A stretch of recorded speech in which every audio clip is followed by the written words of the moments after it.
May buntag pa ka bata.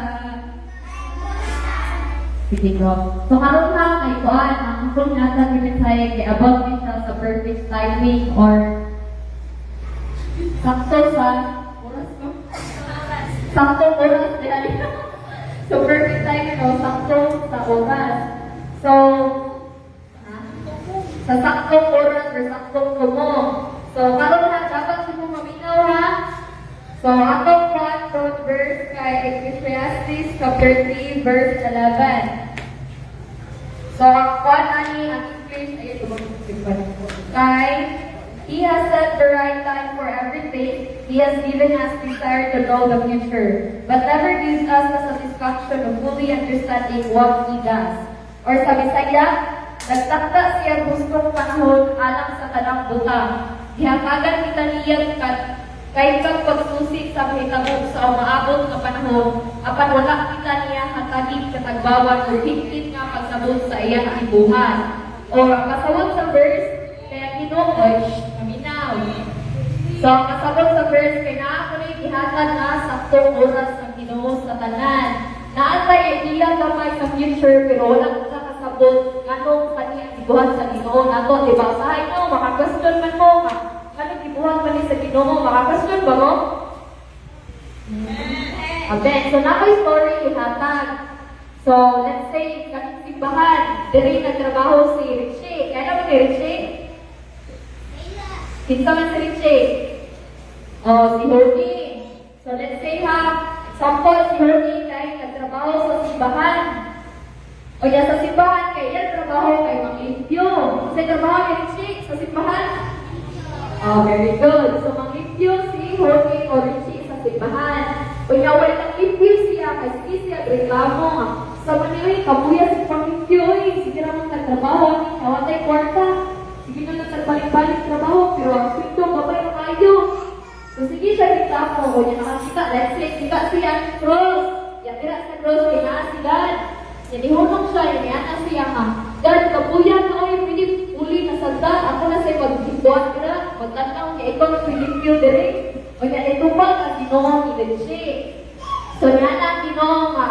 Sige, siya nga akong trabaho kay bilisan sa yun.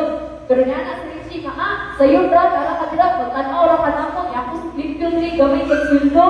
So niya na ang Ginoo nga, sige, tagaan ikaw, isa ka chance. Kaya sa usang adlaw, ikaw mag-ako, ako mag-ikaw. So, magpuli sila. Si Richie na punto no ang magbarog sa atubangan. O yan si God, ang panglimpyo na saan. Nakasabot ka mo? Very good. So, maon ko sa one day before, isulot ang Ginoo, magbaylo sila. Yan ang Ginoo. Nga dira sa word magbarog ka, taga-adlaw daghan kayo ang reklamo nimo. Nay uban pagpasalamat, uban pagpagulbol, uban kasabaan mo, uban pagbalik-ason padun ko. So ang imong buhaton, dili jud ka mugubag o dili ka mahilabot sa mga tao nga moara sa atubangan para mag-ampo or magyaw-yaw ka nako. So unsa nang giaman niya sa Ginoo kay dili mutubag si Richie sa mga tao nga or dili siya makilabot siya sa mga tao nga mag-ampo. Kasi buhaton na ay dili buhaton ni Richie. Oh, very good. Dili siya magubag sa mga tao, dili siya makilabot. So napuli na sila, galigyan na sila sa simbahan, kunya. Si Richie, kaya nagtataon na siya, chill lang siya sa tubakan. Kunya, dahil naabot niya isa ka lalaki. So ato yung sulti kay si Rabay. Asa si Rabay? Oh, yeah.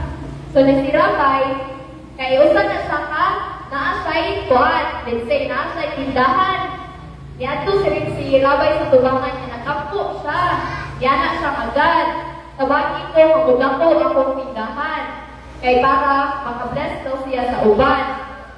So nagampo siya. Unya, pagbarog niya, pag-upan niya ang kampo, natagak iya pitaka. Kasi natagak ni Rabay? Very good. Natagak ang pitaka ni Rabay. So, wala ang ta si Huni, di ba? Nabuli man sila ni God. So, wala ang ta sa ala, imong pagkaka, natagak. Pero nito siya si God, na dahil dapat, dili siya hilabot. So, dili siya dapat putingong. So, wow, ipasagdan ka ni Honi, inakana siya nga ay, isura dayo eh, ganito makilabot, nga nakakita ka, nalatagang itong kita ka. So, nihawak si Richie, ay si Rabay, kaya manang siya kampo. Paghuman, naabot si Jacob. Si Jacob kay pobre kayo, wala na siya makaon. Pinubutan sa pagkatao. Dagan niya siya utang, gutom na kayo siya. So, nagampo siya. Sa Lord, nagain ko o blessing, nga makabalik kong pakaon, makapalit kong tambal sa mong pamilya o makabayan ko sa mong utang. O niya, nakitaan to niya pitaka. So niya na siya, ay salamat Lord, di ako, ikaw na i-answer akong prayer. So niya na si Richie, katong, di ba, nabuli si Richie o si God. So niya na si Richie, hala, di man na imuha, so dapat di niya imuhilabdan. So ganahan siya, isulti na sa katong pobre, which is si Jacob, pero di siya kasulti kay, naman sila kasabutan sa Ginoo, ha? Di siya dapat makilabot, gawagtanaw rin siya. So, mao po nilakaw ang katong pobre, which is si Jacob. So, ikuha niya ang pitakan. Dili siya to yaka ha, ikuha to niya. O niya, let's say, naabot ni siya, kanito puti. So, kani siya, ha? Hindi pa ka? Chan-chan? So, naabot si Jan-Jan. O niya, kani si Jan-Jan kay Siman, ni siya, kanila kung Siman? Oh, so, ni Siman ni siya. Kaya nagkampo siya, kaya na siya nga, God, sabahin ko, nga sa akong pagtuan, sa akong pagbiyahe, di ba, barko mo na sakyan sa mga siman, no? Kasabaw sa siman, so sakay sa barko niya, iyan, iampo, kay tagaan sa safe trip, or safe sila sa barko, madili sila maunsa, kaya di ba, lagad ba yan na, mga case, kawat kayo, palubog ang barko, yun na. So, pagtaon-taon, pinaabot ko si Rabay. Diba? Si Rabay kung kawag lang ang pitaka, no? Naminaw ba mo? Ha? Diba? Nawatangan kong pitaka si Rabay. O niya ang kupre si Jacob. O niya ang akong siman kay si Jan-Jan. So, pag may luhog naman ang pitaka ni Rabay, so, nagawag siya pulis. Ya, wala siya kay Baka. Before day si Jan-Jan naabot, kay naabot si Jacob. Katong kupre na nagkuha sa pitaka. Unya, paghuman, giingon siya, naabot ang pulis sa simbahan. Let's say, nag-abot na si Jan-Jan. Naabot ang pulis. Yan, ingon ang pulis nga, ay nana si Rabay na, kana, dakpa na siya, kay naniya akong pitaka. Kay siya man ang sunod na nag-abot na ko, so siya ang nagkuha sa pitaka. So, pinakot si Jan-Jan. Wala na siya sala. Kay si Rabay ang nagkuha kay si Jacob ang nagkuha sa pitaka. Kunya, wala naman ka si Huni. Kay dili man, sa'yo pa nagdidahok sa pulis. So, ni anak siya, itubag siya.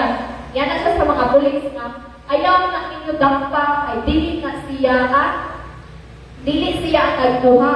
Dahil naabot nga pobre ganiha, siya ang nagkuha sa pitaka, siya ang dampa. So, gibuyan ang katong si Jan-Jan, kaya wala siya sa gidakot Uli, nagidakot si Jacob kay siya nagkuha sa pitaka. So nakuha balik ni Rabay iyang wallet or iyang pitaka. So nanin niya balik ang kwarta.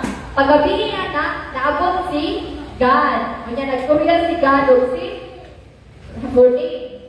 Si Richie. So niya na ang Ginoo nga unsa man imong gibuhat. Diba, giingnan ka kadili ka mahilabot. Dili ka mahilabot bisag unsay makita sa atubangan. Bisag unsay yung panuhog, dapat di ka mahilabot kay naay saktong timing ang kanan. So niya na ang Ginoo, gituyo ko nga dapat di hilabtan nga nawagtang ang pitaka sa katong nirabay sa katong dato. Kay kato yung mga kwarta sa batik ko niya gikuha. Like pagsugal siya, mamaligya ka o dili dapat ibaligya. So dili ito parayahan doon mga kwarta. Maong gituyo to sa Ginoo na makuha sa pobre ang ani kay deserve to niya. Magamit to niya sa sakto nga paagi. O niya, ang tungkol sa Ginoo, ang anong dapat mapriso to si Janjan or ang seaman, kay kung musakay siya sa barko, ang barko kaya sakyan, malunod or magbuba. So, mamatay siya. So, gituyo sa Ginoo na dapat mapriso sa siya for 2 years o 3 years para makalikay siya sa disgrasya. Ay, dili pa niya oras. Kaysa kung hilabot man si Richie, unsa man ang kabuhat ni Janjan, nalunod ang barko. Si Rabay nga dato kayo, ni dato o maayo, kay nagbuhat ko, di maayo. O niya, si Jacob nga pobre na unsa man. Napobre po o samon. Wala siya kapalit o kambal sa iyang mama, kay nauli ang pitaka, napriso pa doon siya. Diba? So dapat, ang tanan sa gibuhat sa Ginoo kay naakoy perfect timing or naan like mga nakausahay ka kapoy naman kayo oy dili naman ni Lord dili naman ni sakto like dili ni para ko anong iagi makuha ka problema. So gibuhat na sa Ginoo kay naa sa purpose or naa sa saktong oras na dapat ka kani magsuffer ka kay sa future maswerte ra gud ka like naay timing pa rin muha. So ma-question ka mo mga bata pa man no. So karon dili pa jud kayo mo maka-question ang anong inaniman. Pero maabot ang time dagko niyo daghan jud kay kung pangutana anong na-feel ninyo i-embrace na or i-accept na inaay perfect timing ang tanan. So dapat unsa ko naaray timing ang tanan. So musalig ka mo sa Ginoo is naamoy faith, naamoy faith dire. Amen. So salig ka mo sa Ginoo kay kana kakapoy karon kana problema, mawag ka dun na kay naay purpose ang Ginoo ninyo. Masabot mo? Amen. So maora to. So again, verse karon kay Ecclesiastes chapter 3 verse 11 and then ang title sa mensahe kay perfect timing o sakto nga oras. So magapot na sa mensahe. Father God, thank you, God, for namin karang Ginoo na lang. Every karang iba ka na mong place. Father God, as we worship you, matangkal ko sa kasitas sa mga bata. Sa iyo, Father God, salamat din na kaya mag-realize, Father God, ang perfect time na Ginoo sa panang problema sa ating na purpose pang God. Please, Ginoo, help us to be question ourselves, situation, Ginoo, tagay ng busog sa kanan. I know, Father God, na daghan pang-ayong ng mga pangtanang Ginoo, but please bless us, Father God, and we will embrace those sa mga sala, Father God, and ang mga kastak sa kinabuhi, ganyan pala ng kaya sa Kristo, Ginoo. Amen. During time we pray. We bring the sacrifice of praise into the house of the Lord. We bring the sacrifice of praise into the house of the Lord, and we offer unto you sacrifices of thanksgiving, and we offer unto you the sacrifices of joy. Offering prayer, my sister.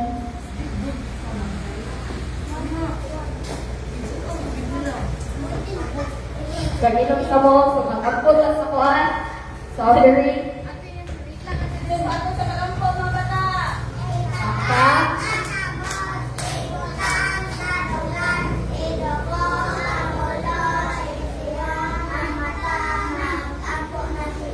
Father God, salamat Ginoo kay karon Ginoo nagasimba mi o salamat Father God sa ginagmay nga ipahatag sa mga bata Father God.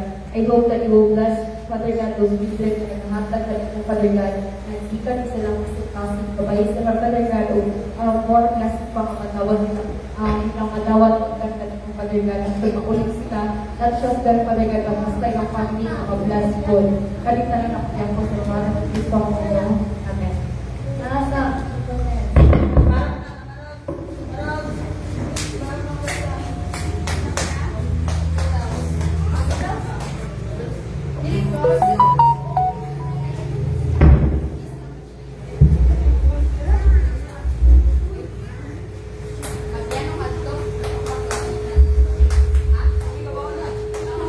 So, jingle din ang 1, 2, 3, go! Jingle, starting to the snow, and one person is there. Our folks we go, laughing all the way. Make our spirits bright. What body is the right? Sing and sing and sing tonight. Hey! Jingle bells, jingle all the way. Our Father is the right one who knows his way. Hey! Jingle bells, jingle all the way. Our Father is the right one who knows his way. Lord's Prayer. Our Father who art in heaven, hallowed be your name, your kingdom come, your will be done on earth as it is in heaven. Give us our daily bread and forgive us our trespasses, as we forgive those who trespass against us. And lead us not to temptation, but deliver us from evil one. For His kingdom and the power and glory forever. Amen. Pag-isang